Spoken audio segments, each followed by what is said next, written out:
Hi masters, for you మీకోసం ఛానల్కి స్వాగతం సుస్వాగతం. ముందుగా మన జగద్గురువైన బ్రహ్మర్షి పితామహ పత్రిజీ గారికి, మన గురుమాతకి నా ఆత్మ ప్రణామాలు మాస్టర్స్. ఓకే మాస్టర్స్, ఈరోజు మన గత 2 రోజులుగా సీమా మేడం గొప్ప ఆత్మజ్ఞానాన్ని అందిస్తున్నారు. ఈరోజు 3వ రోజు. ఈరోజు మేడంని సాధారణంగా ఆహ్వానించుకుందాం. ఈరోజు మేడం ఎంచుకున్న టాపిక్ స్థితిలో స్థిరత్వం రాకుండా జ్ఞాన అనుభవాలు చెప్పకూడదు అనే మంచి టాపిక్ ఎంచుకున్నారు. మేడంకి సాధారణంగా ఆహ్వానించుకుందాం. Welcome madam. నమస్తే madam. Thank you ma'am thank you so much. మళ్ళా నాకు ఈ అవకాశం ఇచ్చినందుకు. తర్వాత doctor first of all doctor Brahmarshi Pitamaha పత్రిజీకి హృదయపూర్వక ఆత్మ ప్రణామాలు తెలియజేస్తూ, ఎందుకంటే వారే లేకపోతే ఇవాళ సీమా సుభాష్ అనే ఈ యొక్క శరీరంలో ఉన్న ఈ వ్యక్తి మాట్లాడేదే కాదు.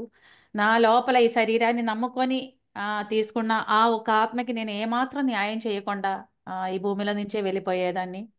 అలాగే నాలాగా కొన్ని కోట్ల మంది. సో వారందరికీ ఇంత దివ్యమైన ఆత్మ చైతన్య వికాసాన్ని ప్రసాదించింది అంటే కేవలం బ్రహ్మర్షి పత్రిజీయే. సో అందుకని నేను ఇవాళ నా ద్వారా చెప్పబడే కాన్సెప్ట్ ఏంటంటే, స్థిరమైన స్థితిలో ఉంటే కానీ ఆ అనుభవాలు, అలాంటి అనుభవాలు చెప్పండి అనేది. అంటే చాలామంది ధ్యానంలోకి వచ్చేటప్పుడు నేను చెప్పాను నిన్నట్లాగా, ఎంతోమంది ఎన్నో రకాల అంటే దుర్గుణాలని, అవలక్షణాలని, కుసంస్కారాలని, జన్మ సంస్కారాలని, వాసనలని ఉంటాయి. ఎన్నో స్వార్థపూరితమైన అసూయ ఉన్నా, లేకపోతే కుళ్ళు కుతంత్రాలు, కుట్ర, లేకపోతే ఇతరుని విమర్శించిన స్వభావము, దేన్ని కూడా అంగీకరించలేని స్వభావం, బయటికి ఒకటి లోపల ఒకటి అనే ఒక ద్వైతంలో ఉంటూ వస్తారు జనాలు. ఏకత్వంలో ఉన్న వాళ్ళు ఎవ్వరు ధ్యానంలోకి రారు. ఎందుకంటే ద్వైతంలో ఉన్న వాళ్ళు మాత్రమే ధ్యానంలోకి వస్తారు. అంతేనా సరిదమ్మా? అంతే కదా. సో అందుకని దాన్ని తెలుసుకోవాలి, మార్పులు చెందుకోవాలి. బాబు నా లోపల సరికాని ఆలోచనలు ఉండడం బట్టే నాకు ఇలాంటి ఇబ్బందులు అని ఎప్పుడో ఎవరో ద్వారా తెలుసుకున్నప్పుడు, సరే అయితే ఈ సరికాని ఆలోచనలు, సరికాని మాటలు, సరికాని దృక్పథాలు, సరికాని ప్రవర్తనలు అన్నీ మార్పు రావాలి. నా లోపల శుద్ధి జరగాలయ్యా. శుద్ధీకరణ కలశం జరిగేది ఆ గుడిల్లో కాదు, క్షేత్రంలో కాదు, దేహ క్షేత్రంలోనే, ఆత్మలింగం పైనే, ఈ యొక్క నాడీమండల శరీరం పైనే, నా ఆత్మలోనే అభిషేకం జరగాలి. అక్కడే శుద్ధి జరగాలి. ఈ ఆత్మ శుద్ధి లేకుండా అంటే నా లోపల నా బుద్ధి, నా వాసనలు, నా ఆలోచనలు, నా మాట తీరు, నా జీవన విధానము, నా పరిస్థితులు, నా స్వభావము, నా గుణాలు, దుర్గుణాలు, అవలక్షణాలు వల్ల అది చాలా కుళ్ళు కుట్రతో నిండిపోయి ఆ ఒక మలినంలో ఉంది. సో అక్కడ శుద్ధి జరిపియాలి అనే ఆలోచన వారి యొక్క ఆత్మ ఆత్మ పరిణామ క్రమంలో, పూర్వజన్మ సుకృతాల పట్ల, పుణ్యకర్మలో ఎక్కువ లెక్కల కొద్దిగా ఆ దివ్య సాంగత్యాల ద్వారా కనెక్ట్ అవుతారు ఆ స్పార్క్. అలాంటి వాళ్ళు ఇందులోకి వస్తారు. వచ్చిన తర్వాత ఇందులో అందరూ రావచ్చు ఇందులోకి. ఎందుకంటే ఎవరైనా, ఈగలు తేనీగలు రెండు, ఇద్దరు కూడా ఇందులోకి ఆకర్షింపబడతారు. ఎందుకంటే ఇది ఆకర్షణ, ఒక కాంతం లాగా, ఒక అయస్కాంతం లాగే స్పిరిచువాలిటీ అంటే దివ్యమైనది. ఈ ప్రపంచంలో ఇంకా దీన్నే మించిపోయేది ఏమీ లేదు. అలాంటి ఎనర్జీ ఇది. అందుకే ఎలాంటి వారైనా ఇందులోకి వస్తారు. సాధన కోసం వస్తారు, సాధన ద్వారా సాధించాలని కేవలమైన తీవ్ర తపనతో వస్తారు. లేదంటే ఇక్కడ ఏదైనా ఉందా, ఎలాంటి మనుషులు ఉన్నారు, నా కోరికలకి అనుగుణంగా ఎవరినైనా నేను గేలాలు వేయొచ్చా, మార్చొచ్చా, నాకు ఇక్కడ ఏదైనా లాభాలు ఉందా, ఇక్కడికి వచ్చి ఏదైనా లాభాలు పొందొచ్చా, ఇక్కడికి వచ్చి దీన్నే ఎలాగైనా వినియోగం చేసుకొని నేను ఏదైనా సాధించుకోవచ్చా అనే అన్ని రకాల వాళ్ళు. అంటే ఈగల లాంటి వాళ్ళు. ఈగలు ఎక్కడెక్కడ కూర్చుంటారు పోయి, ప్రతి చెత్తలో వాళ్తాయి, ప్రతి చెత్తలో, ప్రతి పువ్వులో, అన్నిట్లో వాడేది ఈగలు. సో అలాంటి ఈగలు, తేనెటీగలు ఎందుకు వస్తాయి? కేవలం తేనె తీసుకోవడానికి వరకే. అందులో ముళ్ళు ఉన్నాయా, దానికి సువాసన ఉందా, దాని కలర్ బాగుందా, ఇదేమి తేనెటీగలకి అవసరం లేదు. తేనెటీగలకి ఒక తేనె మాత్రమే కావాలి. అలాగే ఈ యొక్క ఆత్మీయ మార్గంలో కూడా నాకు ఆత్మీయ ప్రగతి అంటే అది సుసాధ్యం. సునాయాసంగా నన్ను నేను తెలుసుకొని, నేను ఈ జన్మలోనే నన్ను ఉన్నదీకరించుకోవాలి. ఉన్న స్థితిలోంచి ఉన్నత స్థితిలోకి నన్ను నేను షిఫ్ట్ చేయాలి. నన్ను అసెంట్ చేయాలి. ఈ సౌభాగ్యాన్ని నేను కాపాడుకోవాలి. దీన్ని ఎలాగా కూడా నేను దుర్వినియోగం చేయను. దీన్ని పరిపూర్ణంగా సద్వినియోగం చేయాలి. నా ఆత్మను నేను తెలుసుకోవాలి. ఆత్మ నన్ను ఏం నమ్ముకొని, ఇంత అందమైన శరీరం, అందమైన ఆలోచనలు, అందమైన స్వభావము, ఇలాంటి పరిస్థితులు, ఇలాంటి దుఃఖకరమైన ఆవేదనలు, ఇలాంటి మనుషుల మధ్యలో నన్ను పెట్టారంటే ఇదంతా నా యొక్క స్వీయ ప్రగతి కోసమే. నా లోపల ఉన్న అసలు సిసలైన నన్ను నేను తెలుసుకోవడం కోసమే. ప్రతి ఒక్క చెడు కర్మలు, ప్రతి ఒక్క నీచమైన అనుభవాలు, వేదనలు అన్నీ తెచ్చుకున్నది కేవలం నన్ను నేను తెలుసుకోవడం కోసమే, ఉన్నదీకరించడం కోసమే, కర్మ ప్రక్షాళన కోసమే, భారరాహిత్యం ద్వారా జన్మరాహిత్యంలోకి అడుగు పెట్టడానికే అని తెలుసుకోవడం అనేది చాలా తక్కువ మంది. వాళ్ళే తేనెటీగలు. ఆ తేనెటీగలు లాంటి మనుషులు మాత్రమే ఎలా పడితే అలాంటి అనుభవాలు చెప్పరు వాళ్ళు. ఇప్పుడు ధ్యానంలోకి వచ్చిన తర్వాత అన్ని రకాల అనుభవాలు, కోటాను కోటి అనుభవాలు ఉంటుంది. దేనికి అనుగుణంగా ఉంటుంది ఈ అనుభవాలు? వీరి యొక్క క్యారెక్టర్కి అనుగుణంగా ఉంటుంది, వీరి యొక్క స్వభావానికి, అంటే వీరి ఆలోచనలకి తగ్గట్టు. ఎందుకంటే మన కళ్ళు మూసుకుంటే కళ్ళు తెరిచేది ఎవరు? బాహ్య నయనం మూసుకుంటే కళ్ళు తెరిచేవాడు ఒకడు ఉన్నాడు, మనసు. ఆ మనసు ఇన్ని సంవత్సరాల, ఇన్ని జన్మ సంస్కారాలు ఒకటి ఆల్రెడీ నిక్షిప్తమై ఉంది, అందులో ఇమిడి ఉంది. దానికన్నా ఇంకా మళ్ళీ ఈ జన్మలో మనం వినేది, చదివేది, రాసేది, అంటే ఆర్ట్ చేసేది, గమనించేది, గ్రహించేది, వినేది, ఇంజెక్ట్ చేయబడేది మన దాంట్లో, మనల్ని నమ్మించేది, మన విశ్వాసాలు, మన ఇష్టాలు, మనకు అనుగుణమైనది, మనకి ఎలాంటి స్థితిలో ఉన్నానో వాటికి అనుకూలమైన కంప్లీట్ స్టోరేజ్ సిస్టమ్ ఉంది మన మైండ్లో. కంప్లీట్ స్టోరేజ్ సిస్టమ్ ఉంది. అయితే మన లోపల నాకు దేని మీద ఆశ ఉందో, నాకు డబ్బు మీద ఆశ ఉందా, ఏం పర్వాలేదు, నేను నీకు సహాయం చేస్తాను, నీకు అనుగుణంగా ఉండానే నేను, నీకు కేవలం నీకు సహాయం చేయడం కోసం, నిన్ను సంతృప్తి పరచడం కోసం నేనే నీ రియల్ ఫ్రెండ్ అని మనల్ని మాయలో భ్రమలో పడేసి ఆడుకుంటోంది మన మనసు. ఎందుకంటే మనకి సహాయం చేయకపోతే మనం దానిని ఓవర్కమ్ చేసుకొని మన ఆత్మని తెలుసుకుంటారని దానికి బాగా తెలుసు. అవునా కదా? మన మైండ్కి తెలుసు, నేను కానీ ఇప్పుడు తనకి నచ్చేటట్టు, లేకపోతే తనని నేను ఇప్పుడు మౌల్డ్ చేయకపోతే, తనని నేను పట్టుకోకపోతే తను నన్ను కాదనుకొని తన అసలు సిసలైన తనను తాను తెలుసుకుంటారు. మరి నా ఏ ఆట అక్కడ పనికిరాదు. అందుకేం చేస్తారు? నా స్థితి ఏంటో నేను ఆల్రెడీ ప్రోగ్రామింగ్ చేస్తుంటుంది. నాకేం కావాలి, నా స్వభావాలు ఏంటి, నా ఆలోచనలు ఏంటి, బయటికి ఒక రకంగా మాట్లాడి, బయటికి ఒక రకంగా నవ్వి, నా లోపల అసలు సిసలైన గుణాలు అన్నీ తెలిసేది, అన్ని ప్రోగ్రామింగ్ అయ్యేది నా మైండ్ సిస్టానికి. అందుకని నేను కళ్ళు మూసుకున్న మరో నిమిషం అది తెరుచుకుంటుంది. నాకేమి కావాలో నేను అక్కడి నుంచి దాటకుండా, నేనే నీకు కావలసిన అన్ని ఇచ్చేది నేనే, నీకు అన్ని వరాలు కురిపించేది నేనే, దా అనేసి అదేం చేస్తా అంటే నా లోపల ఉన్న దానికి అనుగుణంగా ఇక్కడ ఈ యొక్క డంబియార్డ్ నుంచి, ఈ యొక్క మైండ్ సిస్టమ్ నుంచి, ఆ వర్క్షాప్ నుంచి మనకి కావలసిన అన్ని తెచ్చుకొని వర్క్ చేయడం మొదలు పెడుతుంది. సో అందుకని దీన్ని కూడా, ఈ యొక్క సుసత్యాన్ని, ఈ యొక్క సుజ్ఞానాన్ని, మనకి వచ్చిన ప్రతి ఒక్క పరీక్షణాలు, ఇబ్బందులు, టెస్టుల ద్వారా మన అవేర్ అయ్యో ఆలోచన వస్తుందని లేచిపోకూడదు, ఇబ్బందులు వస్తుందని లేచిపోకూడదు, కష్టాలు వస్తుందని ధ్యానం ఆపకూడదు, ఆలోచనలు పెయిన్స్ వస్తుందని ధ్యానం ఆపకూడదు, లేకపోతే హాస్పిటల్ కేసు ఉంది, లేకపోతే పెళ్ళిళ్ళు ఉంది, పేరంటాలు ఉంది, చావు ఉందని ధ్యానం మానేయకూడదు.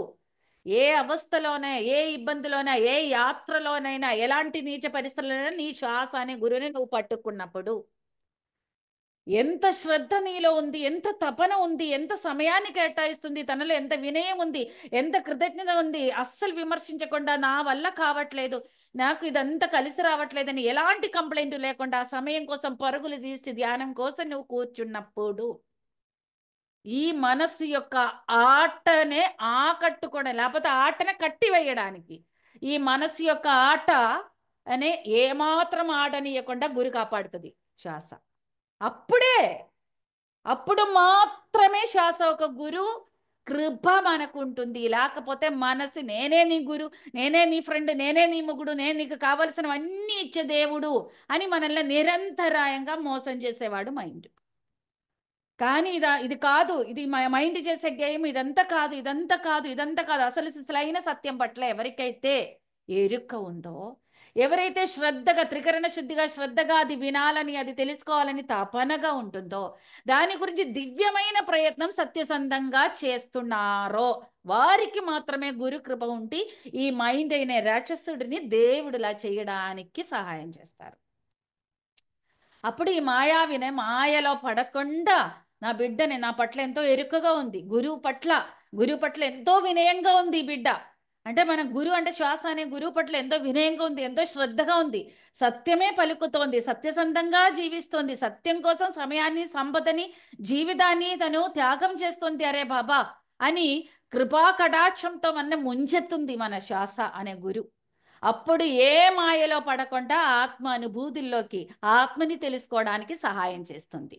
సంపూర్ణ చైతన్యంగా మనలో నెలయాడే, మనలో విజృంభించే ఆత్మ ఇది నువ్వే, నువ్వు ఆత్మవే, నువ్వు ఈ శరీరమే కాదు బంగారు అని వారు ఏం చేస్తారంటే ఆ ఒక బోధ, సర్వబోధని, నిరంతర బోధని మనలో కలిగించి ఆ ఎరుకలో కాస్త సమయం మన ఉంచేలా చేసుకుంటుంది.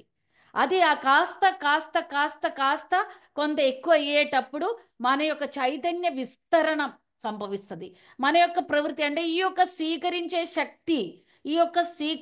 శక్తి ద్వారా, అంటే కూర్చున్న వెంటనే లేవడం కాదు, లేకపోతే అప్పుడప్పుడు జరిగేది కాదు, నిరంతరాయంగా ఒకే సమయంలో ఒకే స్థలంలో ఎవ్రీడే దానికోసం సమయం కేటాయించేవాడు. ఒకే స్థలంలో ఒకే రోజు కూర్చోడం అవ్వదు, ఎవ్రీడే ఒకే స్థలంలో కూర్చోడం అవ్వదు. నేను యాత్ర చేస్తున్నారు, నో ప్రాబ్లం. అదే సమయంలో నీవు ఏ కారులో ఉన్నా, ఏ ట్రైన్లో ఉన్నా, ఏ ఫ్లైట్లో ఉన్నా, ఏ బస్సుల్లో ఉన్నా, ఏ బస్ స్టాండ్లో ఉన్నా, ఏ హాస్పిటల్లో ఉన్నా, ఏ శ్మశానంలో ఉన్నా, ఏ పెళ్ళిళ్ళలో ఉన్నా, ఏ పేరంటంలో ఉన్నా, నువ్వు దానికోసం నువ్వు టైం కేటాయిస్తే ఆ శక్తి ద్వారా నీ లోపల జన్మ జన్మ జన్మ జన్మ సంస్కారాలుగా నీకు కూడా తెలియకుండా విషం కాటేసే రకంగా ఉన్న నీ లోపల ఉన్న, మన లోపల ఉన్న ప్రతి ఒక్క దుర్గుణాలని అణిచివేస్తుంది. దుర్గుణాలు నాలో ఉన్నాయి, సందర్భానుసారంగా అది అది కాటేయడానికి వచ్చేటప్పుడు నో నో, ఈ శక్తి, ఈ స్థితి ఏం చేస్తా అంటే దాన్ని నొక్కి పెడుతుంది. అహంకారాన్ని అలంకారంగా మార్చడానికి సహాయపడుతుంది శక్తి. అప్పుడు అలాగా కొంతమంది ఏమో ధ్యానాలకు వచ్చిన తర్వాత 41 రోజు చేసినా చేయకపోయినా నాలో మార్పు వచ్చిందని చెప్తారు. బాగానే ఉంది, కరెక్టే, ఆ మార్పు వచ్చేస్తుంది. అదేంటి, ఇప్పుడు ఒక పెద్ద ఒలింపియాడ్కి వెళ్ళాం, పెద్ద ఒలింపియాడ్కి వెళ్ళి పెద్ద రన్నింగ్ రేస్లో మనం పాల్గొన్నానంటే ఫస్టే పాల్గొనే ముందే మనకి ఆ స్వర్ణ పథకం చూపిస్తుంది. స్వర్ణ పథకం మన మెడలో వేసుకుంటుంది, ఇది నీకే, ఎప్పుడు నీకు సొంతం అవుతుంది, ఇది నీకే అని మనం పాల్గొనక ముందే జస్ట్ అక్కడికి ఆ రేసుల్లోకి మనం ఎంటర్ అయి పేరు ఇచ్చినా కూడా ఇది నీకే అని ఆ బంగార పథకం మన తల మన మెడలో వేసుకొని తర్వాత తీస్తుంది. మా బంగార పథకం ఇది నీదే, ఇది నీకే అని వేసేటప్పుడు మనకి ఎంత ఆనందంగా ఉందో. కానీ తర్వాత నెక్స్ట్ స్టెప్ ఏంటి, ఇది నీకు రావాలి అంటే నువ్వు కష్టపడి ఫస్ట్ సంపాదించి, ఫస్ట్ నువ్వు రేసులో ఇక్కడికి చేరుకోవాలి, అప్పుడు నీకే అంటది. అలాగే మన ఒక్కొక్క కొట్టులోకి వెళ్తే ఈ స్వీట్ ఎలా ఉందండి తిని చూడండి అని ఇంత ఇస్తారు. అలాగే ధ్యానంలోకి వచ్చిన తర్వాత మనకి ఎన్నో మార్పులు వచ్చిందని, ఎన్నో రోగాలు తగ్గిపోయిందని, అబ్బా నాలో కోపం తగ్గిపోయిందండి, నా దృక్పథాల్లో మార్పు వచ్చింది, నేను అదండి ఇదండి అని చెప్తూ ఉంటారు. నిజమే, అదంతా నీకు ఈ యొక్క జిలేబీ ఒక్కసారి తిని చూడు అనే టేస్ట్కి నీకు కేజీ ఇవ్వరు, టేస్ట్కి నీకు పావు కేజీ కూడా ఇవ్వదు, టేస్ట్కి నీకు ఒక్క పెద్ద స్వీట్ కూడా కంప్లీట్గా ఇవ్వదు, ఒక్క ముక్క ఇస్తుంది. అవునా కదా? ఆ ముక్క తినేటప్పుడు నీకు ఆ టేస్ట్, అరే బాబా ఎంత బాగుంది, ఇంకా తినాలనిపిస్తే నువ్వు కొనుక్కోవాల్సిందే, డబ్బు ఖర్చు పెట్టి నువ్వు కొనుక్కోవాల్సిందే, కొనుక్కొని ఇంటికి తీసుకెళ్ళడము, అక్కడ తినడం, అంత డబ్బు పే చేయాలి. సేమ్ అట్లానే మన ధ్యానంలో కూర్చున్నప్పుడు ధ్యానం అంటే ఇది బాబా, ధ్యానం అంటే శూన్యం, ధ్యానం అంటే శక్తి అపారమైన ఆవాహన. ఈ శక్తి నీలోకి వచ్చిందంటే నువ్వు చేయాల్సిన ఇంకేం కాదా బాబా, శ్వాస మీద ధ్యాస పెట్టుకో. ఆలోచనలు వచ్చినా ఏ ఆలోచన రాని, నీ ధ్యాసని మళ్ళా శ్వాస మీదకి తీసుకొచ్చి నీ పని ఏంటి, కేవలం నీలో సహజంగా జరుగుతూ ఉన్న ఆ శ్వాస నిశ్వాసలను ఒక సాక్షి వలె గమనిస్తూ వినయంగా కృతజ్ఞతగా కూర్చోవడమే. ఎప్పుడైతే ఆలోచన రహిత స్థితి నీలో ఏర్పడిందో మరో నిమిషం ఏం చేస్తుంది, ఆ విశ్వశక్తి నీలోకి అపారంగా ప్రవహిస్తుంది. ఈ ఆలోచనే అడ్డు, ఈ ఆలోచన గేటు, ఈ ఆలోచన తలుపు. ఇది ఇన్నాళ్ళు నువ్వు మూసుకున్నాను, 24 hours నీ ఆలోచనతో ఉన్నాను, చిందలతో ఉన్నాము, చిందిస్తూ ఉన్నాం.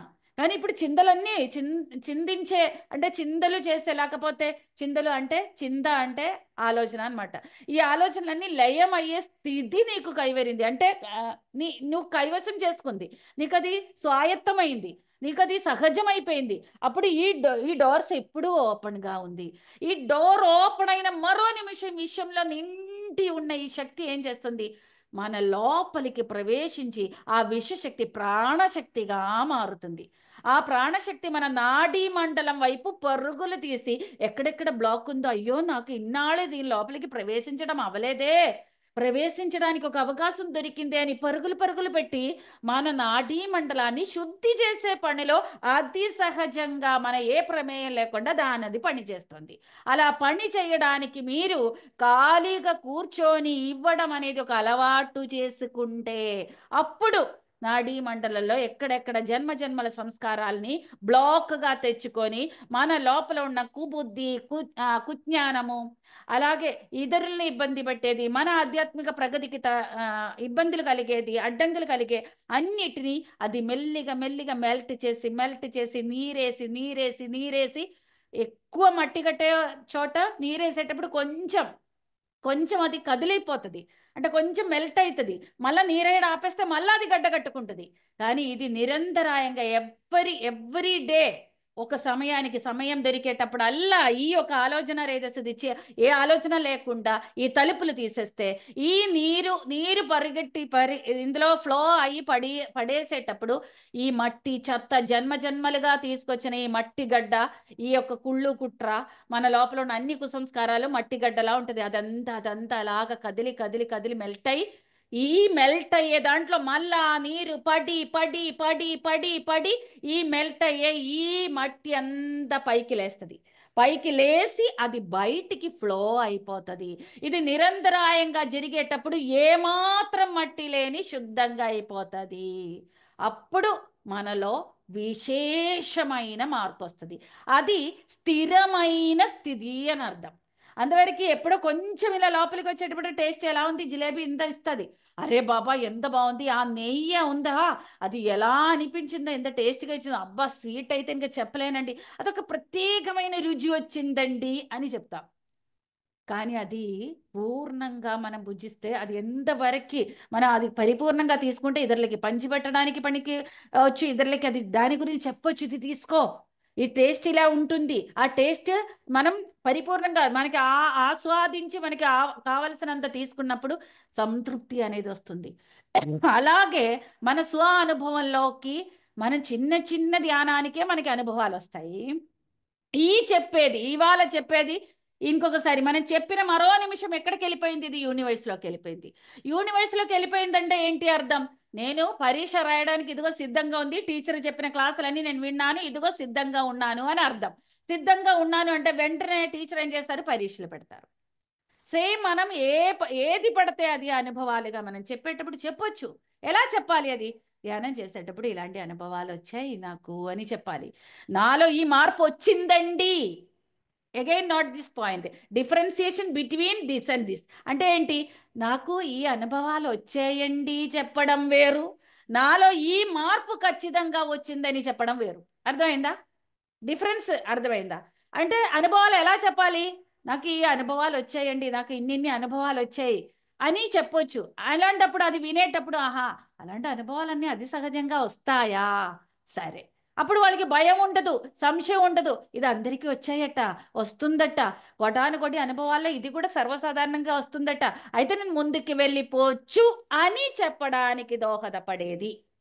నాలో ఖచ్చితంగా నా కోపం తగ్గిపోయిందండి, నాలో ఇలాంటి రోగాలు ఉండేది పరిపూర్ణంగా తగ్గిపోయిందండి అంటే ఆహా అవునా, సరే అయితే టెస్ట్కి రెడీ అలాంటప్పుడు అలాంటి సిచ్యువేషన్స్ మనకి ట్రిగ్గర్ అయ్యేటప్పుడు మనం ఎరుకలో ఉన్నామా లేదా, ఆ స్థితిలో స్థిరంగా ఉంటే అంత సాధన ద్వారా అంతరంగ శుద్ధి జరిగిందా లేదా అనేది మన అంతర్ప్రపంచం మనకి పరీక్ష వేసుకుంటుంది. అందుకని మనం ఏం చెప్పాలి? అనుభవాలు మనం షేర్ చేయొచ్చు, ఇలాంటి అనుభవాలు నాకు వచ్చాయి అని చెప్పొచ్చు. కానీ నాలో ఈ మార్పు ఖచ్చితంగా జరిగింది అనేది స్థిరమైన స్థితిలో బిఫోర్ అండ్ ఆఫ్టర్ మెడిటేషన్ మన క్యారెక్టర్లో, మన స్వభావంలో, మన ఆలోచనలో ఎవరు ట్రిగర్ చేసినా మనకి ఎలాంటి ఇబ్బంది కలిగలేనిది, ఎలాంటి పరిస్థితి వచ్చినా మనం దాన్ని సాక్షిగా చూసి దాన్ని అస్సలు క్యారీ చేసి ఏ ఇబ్బందులు పడి సతమతం అవ్వకుండా దాన్ని దాటగలిగింది అంటే చెప్పొచ్చు. ఇలాంటి అనుభవాలు మాత్రమే మనం, ఇది ధ్యానం బిఫోర్ అండ్ ఆఫ్టర్ మెడిటేషన్ నాలో ఇంత స్వభావంలో స్థిరమైన మార్పు వచ్చింది, నాకు ఇది చేయగలిగాము అంతవరకు సాధన చేయాలి. అలా ఆ ఒక్క స్థిరత స్థితిలో స్థిరత్వము వచ్చి అప్పుడు కూడా సాధన మరింత గొప్పగా సమయం దొరికేటప్పుడు అలా చేసేటప్పుడు మాత్రమే సుస్థితిలో సుస్థిరత వస్తుంది. ఆ స్థిరమైన స్థితిలో నుంచి సుస్థిరమైన సుస్థితిలోకి మనల్ని మనం ఎదిగిస్తూనే ఉండాలి. అంతవరకు మనం ఏం చెప్పాలి, ఇలాంటి అనుభవాలన్నీ నాకు వచ్చాయి, ఇదంతా సర్వసాధారణంగా వచ్చేదే, మీరేం భయపడద్దు, దాన్ని ఏం సంశయించి చూడొద్దు, దానికి అనుమానించకండి, దాన్ని అసలు జడ్జి చేయొద్దు, దాన్ని అనాలిసిస్ చేయడానికి వెళ్ళొద్దు. అదే పత్రిజీ అన్నారు, without judgement, without analysis, without doubt, without fear, just accept and allow all experiences as it is like a witness అన్నారు. ప్రతిదాన్ని సాక్షిగా చూసుకోవాలి. ధ్యానంలో వచ్చిన, ధ్యానం చేసేటప్పుడు జీవితంలో వచ్చిన ప్రతిదాన్ని సాక్షిగా చూసుకోవడం అనేది కష్టతరమే కానీ సాధ్యమే. ఎవరికి? నిరంతర సాధన చేసేవారికి. ఈ స్థితిలో ఉన్న అనుభవాలు మనం షేర్ చేసేటప్పుడు ఖచ్చితమైన మార్పు ప్రతి ఒక్కరిలో వస్తుంది. ధ్యానానికి వాళ్ళు బాగా ఆకర్షింపబడతాయి. ఇలాంటి అనుభవాలే మనం చెప్పుకోవాలి. ఇది సబ్జెక్ట్ బాబా. That's all. ఇది రెండు ఒకటిగా ఉండేది, ఇలా ఇలా ఉండేది. అయితే డాక్టర్ ఏం చెప్పారంటే అది లైఫ్ లాంగ్ థైరాక్సిన్ వేసుకోవాలి. అలాగే లేదు ఇది ఇంకా తగ్గకపోతే ఆపరేషన్ పడుతుంది అని చెప్పారు. అది ఇంకా ఏదేదో ప్రాబ్లమ్స్కి దారి తీస్తుందని. కానీ అది నాకు కంప్లీట్ పోయినాయమ్మా. ఆ ఒక థైరాయిడ్ ఇదంతా అంతా తగ్గిపోయింది. ఇంతకు ముందు ఎలా ఉండేదంటే ఇలా ఉండేది, ఇలాగ ఉండేది. సో ఇప్పుడు అదంతా తగ్గిపోయింది. థైరాక్సిన్ అనేది ఒక్క పిసరు కూడా నేను వేయలేదు కదా. నేను ఇప్పుడు కంప్లీట్ 17 సంవత్సరాలై నేను థైరాక్సిన్ వాడలేదు కదా. మొన్న బాగా తల ఊడిపోతుంది. అయితే చెల్లి చెప్పింది నాకు, చెల్లి థైరాయిడ్ ఉంది చెల్లికి. అక్క నువ్వు ఒకసారి నాకు కూడా చాలా జుత్తు దానికి కూడా, అక్క నీకు కూడా వస్తుంది, దానికి తోడెళ్ళింది. ఒక్కసారి నువ్వు కూడా, నీకు థైరాక్సిన్ తగ్గిపోయింది అన్నావు కదా, ఒకసారి ఏమో థైరాయిడ్ మళ్ళీ వచ్చిందేమో థైరాయిడ్, ఒకసారి చెక్ చేయండి. చెక్ చేస్తాను తన కోసం. ఏమీ లేదని చెప్పింది. ఎంతో హ్యాపీ అంటే అదంతా ఏంటి తన కోసం. అంటే నేను ఈ ధ్యానంలోకి వచ్చి అక్కలో ఈ మార్పు వచ్చింది చెయ్యు అంటే తను ఆకతాయంగా చెప్పింది, అక్క అయితే నువ్వు ఒకసారి చెక్ చెయ్యని. అంటే అదంతా ప్రూఫ్ కదా. ఇన్ని సంవత్సరాలు మెడిసిన్ మానేశాను, ఎలాంటి డోసు వేసుకున్నా నేను, ఎంత లావుగా ఉన్నా నేను, అంటే టాయిలెట్లో కూర్చున్నా కూడా లేవలేని పరిస్థితిలో ఉన్న, జాయింట్ పెయిన్స్ వచ్చిన నాలో ఇంత మార్పు వచ్చిందంటే కేవలం ధ్యానమే అనేది. అది ఇన్ని సంవత్సరాల తర్వాత కూడా ఒక ప్రూఫ్. అది ఎంతో అద్భుతమైన ప్రూఫ్ అది. అయితే అలాగనమాట. సో అందుకని ఈ యొక్క థైరాయిడ్ కంప్లీట్ అయిపోయింది. బ్యాక్ బోన్ పెయిన్, ఎందుకంటే నేను కూర్చొని బట్టలు కుట్టేటప్పుడు కూర్చోలేకపోతున్నాను. అప్పుడు డాక్టర్ ఏం చెప్పారు, నిలబడి చేసే పనులు మాత్రమే మీరు చేయాలి, ఈ బ్యాక్ బోన్ మధ్యలో గ్యాప్లు వచ్చాయి అని చెప్పారు. గ్యాప్లు రావడం బట్టి అది చాలా పెయిన్స్ వస్తుందమ్మా అని. అది తగ్గిపోయింది. కూర్చొని కదా ఎన్నైనా నేను ఏదైనా చేయొచ్చు. ఒక్క సైడ్కి మాత్రమే నేను ఇలాగే పడుకోగలను, ఒక సైడ్కి పడుకోలేకపోయేది ఎన్నో సంవత్సరాలు. ఒక సైడ్కి పడుకుంటే ఈ దుమ్ము ఇలాగా బ్యాక్ బోన్ ఇలా లాగేసట్టు ఉంటుంది, విపరీతమైన పెయిన్ ఇబ్బంది. కానీ ఇప్పుడు ఎటువైపోయినా నేను పడుకోవచ్చు. అర్థమైందా? సో అలాగే నాకు కళ్ళల్లో నుంచి బాగా నీరు కారేది ఒకప్పుడు. కానీ ఆ నీరు కారడం ఏం లేదు, చిన్న అక్షరాలు. ఇప్పుడు ఇది తీసినా కూడా నేను చిన్న అక్షరాలు చదవగలను చాలా బాగా. టిప్స్ ఫర్ సెక్యూర్ బ్యాంకింగ్, ఇవన్నీ. Keep your password strong and complex with a combination of small and ఇదిగో ఇంకా ఇంకా చిన్నది ఏంటంటే capital letters, digits and special characters. ఎంత చిన్నవి తెలుసా ఇది కూడా నేను చదవగలను.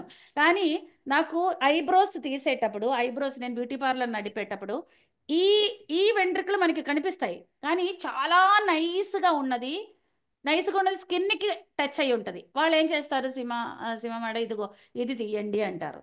సో అప్పుడు నేను ఏంటంటే ఈజీగా ఫాస్ట్గా నేను వాళ్ళు చెప్పకుండానే ఇది చేయడం కోసం నేను సైట్ కోసం వెళ్ళారనమాట. సో అంతే, ఒక స్మాల్ సైట్ ఉంది. తర్వాత స్పెక్స్ నాకు చాలా ఇష్టం, అందంగా ఉంది, అందుకు వాడతాను అంతే. సో అలాగ ఒబేసిటీ తగ్గింది, అంటే థైరాయిడ్ తగ్గేటప్పుడు ఒబేసిటీ తగ్గింది అంతే. తర్వాత ఈ చెయ్యి గట్ట ఎత్తలేని పరిస్థితిలో ఉండేది. అదంతా కంప్లీట్, ఇంకా నేను ఏదైనా చెయ్యొచ్చు. చూసారా? ఓకే. సో అలాగా ఇలా ఇవన్నీ మార్పులు కదా. నా స్వభావంలో నేను ఎంత తాడగలాగా, ఎంత రాక్షసిలాగా ఉండేది. ఇప్పుడు నా కుటుంబంతో ఎంత గొప్పగా ఉంటున్నారు, నా భర్త నా ఎంత కోసం గొప్పగా ఉంటున్నా, స్త్రీ గారితో ఉన్న అంటే కొన్ని గొప్ప గొప్ప అనుభవాలు. అది ఆ, ఆ, అంటే గొప్పలు తిప్పలు కాకూడదని కొన్ని చెప్పకూడదు. పత్రిసారితో ఎంతో వారి యొక్క ప్రేమని ఆ, ఆదరింపజేసేది. ఇప్పుడు నాకు ఈ హ్యాండ్ స్టెక్ అయింది ధ్యానంలోకి వచ్చి కొన్ని సంవత్సరాల తర్వాత. నేను పుస్తకం ట్రాన్స్లేట్ చేస్తున్నాను మలయాళం కోసం. ఆ తర్వాత ధ్యాన విద్యార్థి అనే పుస్తకం, అంటే పరిపూర్ణ విద్యార్థి జీవితం అనేది, సంపూర్ణ విద్యార్థి జీవితం అనేది పత్రిసార్ కాన్సెప్టే. అది మలయాళంలోకి ట్రాన్స్లేట్ చేస్తున్నాను. ఆ తర్వాత అలాగా ఈ వర్క్ చేస్తున్నాను. కానీ నాకు ఈ ఆ పని చేయడం మానేసాం. ఎందుకంటే నేను చాలా అద్భుతమైన క్లాసెస్ చెప్పే సమయంలో ఈ స్టెక్ అయిపోయింది. రోగాలన్నీ తగ్గించుకున్నాను, నో డాక్టర్ నో మెడిసిన్ స్థితిలోకి వచ్చి నేను క్లాసులు చెప్పుకున్నప్పుడు నాకు, అరే నువ్వు అలా అలా పొంగిపోతే ఎలాగా అనేసి ఇది చాలా స్టెక్ అయిపోయింది. 1 ఇయర్ నేను ఎవ్వరికి చెప్పకుండా భరించానమ్మా. తర్వాత సివియర్గా నేను బ్యూటీ పార్లర్లో వచ్చే వాళ్ళకి కూడా చేయలేకపోయాను. కనీసం తలుపు తీయడానికి కూడా చెయ్యెత్తలేకపోయింది. అప్పుడు పార్లర్ క్లోజ్ చేయాల్సి వచ్చింది, రెస్ట్ తీసుకోవాల్సి వచ్చింది. ఆ సమయంలో నేను ఎవ్వరికి చెప్పకుండా, మెడిటేటర్స్కి చెప్తే సిగ్గుచేటు కదా అనేసి నేను ఏం చేశాను, ఎవరికి చెప్పకుండా విజయనగరంలో ఈ యొక్క వెయిన్స్ సంబంధించిన డాక్టర్ దగ్గరికి వెళ్తే మెడిసిన్ వాడాను. ఆ మెడిసిన్ ఓవర్ హీట్గా నాకు అది ఎందుకంటే మెడిసిన్ మానేసి చాలా సంవత్సరాలు అయిపోయింది. అయితే అది నాకు నప్పటం లేదు. అయితే ఆయన ఏం చెప్పిందంటే, ఇది ఈ యొక్క ఇక్కడి నుంచి ఇక్కడికి ఎక్కిపోయింది, స్టెరాయిడే ఇంకా లాభము. స్టెరాయిడ్ వాడాలంటే స్టెరాయిడ్ వాడకూడదని ఒక జ్ఞానం ఉంది నాకు. స్టెరాయిడ్ ఇప్పుడు వాడితే దానికి కాన్సిక్వెన్సెస్ ఉంటుంది అనేది. సో అందుకే ఏం చేశాను, ఇంకా లాభం లేదని నేను మా చిన్నోడు నా భర్తకి భర్త ఇంకొక షాప్లో వర్క్ చేస్తున్నారు అప్పుడు. ఈ లాసెస్ అన్నీ అయిపోయిన తర్వాత ఆయన ఇంకో షాప్లో వర్క్ చేస్తున్నారు కూలి పనిగా. ఓకే. ఆ సమయంలో వారికి చెప్పేసి పెద్దోడిని అక్కడ ఉంచేసి నేను మా చిన్నోడు కేరళ వచ్చేసానమ్మా. కేరళ వచ్చి మా ఇంట్లో నుంచి 80 కిలోమీటర్ డ్రైవ్ చేస్తూ వెళ్ళాలి. చిన్నోడిని వేసుకొని నేను ఈ పెయిన్తో నేను డ్రైవ్ చేయలేను. ఇలాగే పట్టుకొని ఇలా ఎత్తలేను కదా. ఎందుకంటే అన్ని అన్ని అంత దూరం 3 బస్సులు ఎక్కాల, చాలా దూరం అయిపోతుంది. సో అందుకని ఎర్లీ మార్నింగ్ వెళ్ళిపోయేది. కానీ ఆయన చెప్పారు, ఒక్క మగ్ వాటర్ కూడా ఎత్తకూడదు అని. ఎందుకంటే ఈ డ్రైవింగ్ చేయడం వల్ల ఇది ఇక్కడ నుంచి ఇది స్టక్ అయిపోయి వెనకాల బ్యాక్ సైడ్ సగానికి రక్తం గడ్డగట్టింది. అక్కడే ఒక రూమ్ తీసుకొని ఈ మసాజ్ చేయాలి అని చెప్పారు. కానీ దానికి అప్పుడు మనకి సాంపత్తికం లేదు. సో అందుకని ఏం చేశాను, ఇంటికి వచ్చి అలాగా దూరం బస్సులో వెళ్ళి వచ్చేదాన్ని. కానీ ఏ మాత్రం మార్పు లేదు. ఏ మాత్రం మార్పు లేనప్పుడు నేను తిరిగి వచ్చినా అది అలాగే ఉంది. కొంతవరకు డబ్బు కూడా ఖర్చు అయిపోయింది బాగా ఈ ఆయుర్వేదానికి. అయితే అప్పుడు నేను మా వారికి చెప్పి కాశీ వెళ్ళిపోయాను. ఎందుకు వెళ్ళిపోయానో నాకు తెలియదు. కాశీయే నేను వెళ్ళలేదు. ఫస్ట్ టైం 2 ఫ్రెండ్స్తో పాటు వెళ్ళాను కాశీ. మా వారికి నాతో పాటు రావడం అవదు, ఆయన ఇంకొక షాప్లో వర్క్ చేస్తున్నారు, సెలవులు ఇవ్వరు. ఓకే. సో అందుకని నేను వెళ్ళిపోయాను అనమాట. పిల్లల్ని అలా వదిలేసి వెళ్ళిపోతే నేనేంటి కాశీలో బాగా కూర్చోవచ్చు, ధ్యానం చేయొచ్చు అనుకుంటే వెళ్తే ఎక్కడ కూర్చోడానికి, కాశీ చాలా చిన్న చిన్న సందుల్లో నుంచి వెళ్ళాలి, ఎక్కడ కూర్చోడానికి లేదు. ఆ కాశీలో కూడా ఎక్కడ కూర్చోడానికి లేదు. నేను ఎందుకు వచ్చాను రా బాబు అనుకుంటే అప్పుడే భారీ వరద కాశీలోకి వెళ్ళడానికి అవ్వదు, రోడ్డు మీద అంత నీళ్ళు. అప్పుడు మేము వెతికి వెతికి మహాదర్ బాబాజీది, అంటే లాహిరి మహాశిల వారి ఒక ఆశ్రమం ఉంది, అక్కడికి వెళ్ళి అడిగేసి వారు 11 గంటలకే తీస్తారమ్మా. ఆ సమయంలో వారు క్లోజ్ చేసినంత వరకు ధ్యానం మొదలుపెట్టాను. ఆ తర్వాత మళ్ళా సాయంత్రం వెళ్ళిపోయి వాళ్ళు క్లోజ్ చేసినంత వరకు ధ్యానం మొదలుపెట్టారు. అయితే అక్కడ ఉన్న పూజారి ఆ గర్భగుడిలోకి నన్ను మాత్రం రమ్మని చెప్పేసి నా చేత ఈ యొక్క ఆ, చందనం ఉంది కదా, చందనం అంతా ఇది చేయడం, పువ్వులు ఇది చేయడం అన్నీ చేసేది. అతను అదే చెప్తున్నారు, ఎవరు కూడా ఏ ఆడదాన్ని కూడా దీని లోపలికి ఎక్కించలేదు. శివుడు అంటే లాహిరి మహాశైలి వారు పూజ చేసిన శివలింగం అనమాట. సో ఆ లోపలికి పిలిపించేవారు. అయితే నాకు ఈ పెయిన్ ఉంది. రాత్రి పడుకున్నప్పుడు 100 రూపీస్ 200 రూపీస్ ఈ యొక్క తెలుగు సత్రంలో మేము తీసుకున్న రూమ్ గట్ట తీసుకోవడానికి లేవు మనకి. అప్పుడు ఆ సత్రంలో పడుకొని నేను ఏడ్చుకున్నాను అనమాట. అంటే నాకు ఏంటి, ఇంకా 3 రోజులే ఉంది, 7 రోజులు అయిపోయింది నేను వచ్చి, ఏమాత్రం మార్పు లేదే అని ఏడ్చుకుని నా మౌన సాధనలో కూడా ఏం చేయలేకపోయిందా అని ఏంటో బాధ.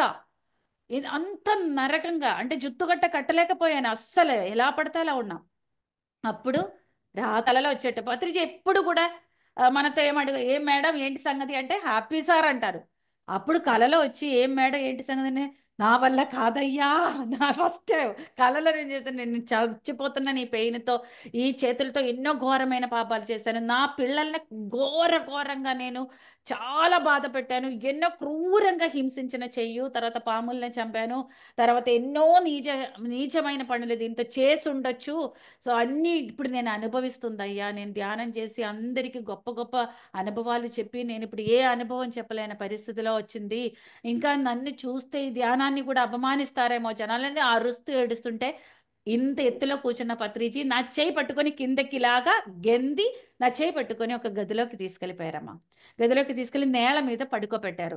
ఆ ఆ రూమ్ అంతా గ్లాసు జార్స్, అంటే మొత్తం గ్లాసు, అందులో అన్ని గ్లాసు జార్స్లో నిండుగా మెడిసిన్స్ ఉంది. ఏ మెడిసిన్స్ అనుకున్నాను, ఎన్నో మందులు, ఆకులు, నీరు, వేర్లు, ఇవన్నీ ఉన్నాయన్నమాట. డీటెయిల్గా నేను చూస్తున్నాను, నేను నేల మీద ఇలాగా పడుకొని అన్ని చూస్తున్నాను. అప్పుడు ఈ బట్టలన్నీ ఇక్కడది ఇదే కదా, ఇది వెనకాల ఇక్కడే కదా నాకు ప్రాబ్లం, ఇది తీయమని చెప్పారు.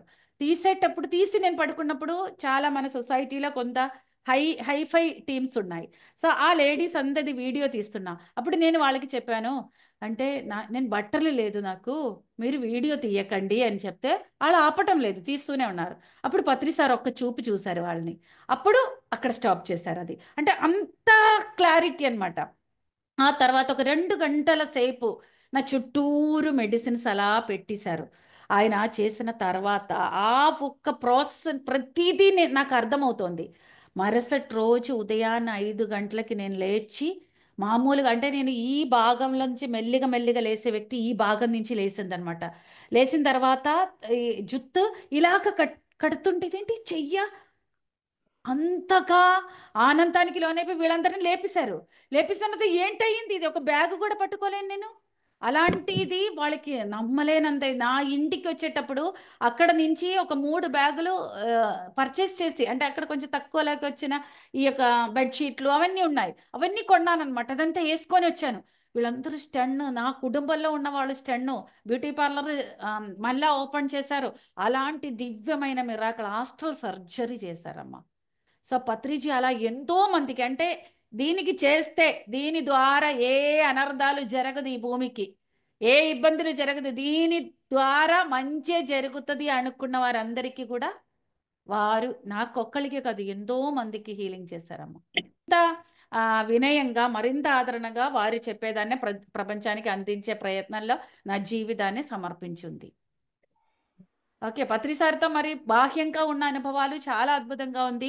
ఎప్పుడైనా నాలో అహంకారం తలెత్తితే అది ఎలాగ తీసి వేరుతో తీసి బయటపడింది అంటే, నా చుట్టూ ఎంతమంది ఉన్నారో దాన్ని బట్టి నాకు తిడతారు. అంటే 10 మందిలో ఉన్న సింగిల్గా తిట్టరు. అంటే నా లోపల ఎంత అహంకారం ఉంటే అది తీర్చడం కోసం ఎంతో మంది ఉండిన తర్వాత అప్పుడు చెప్తారు. అలాగా ఎంతో ప్రేమగా చూసేది, ఎంతో కేర్ ఇచ్చేది, అలాగే కఠినంగా కూడా తిట్టేది. అంటే నాకు అది అవసరం లేకపోతే నేను కేరళ స్టేట్లో నేను వర్క్ చేయలేను. అహం ఉంటుంది నాకు, అహంకారం ఉంటుంది. ఆ అహంకారాన్ని ఎప్పటికప్పుడు నమిలి వేశారండి ఇలాగా చేతితో. అలాంటి ఎన్నో అనుభవాలు బంగారు తల్లి. Thank you madam, thank you so much madam. For you మీకోసం ఛానల్కి వచ్చి ఎంతో గొప్ప ఆత్మజ్ఞానాన్ని అందించారు మేడం. Thank you madam.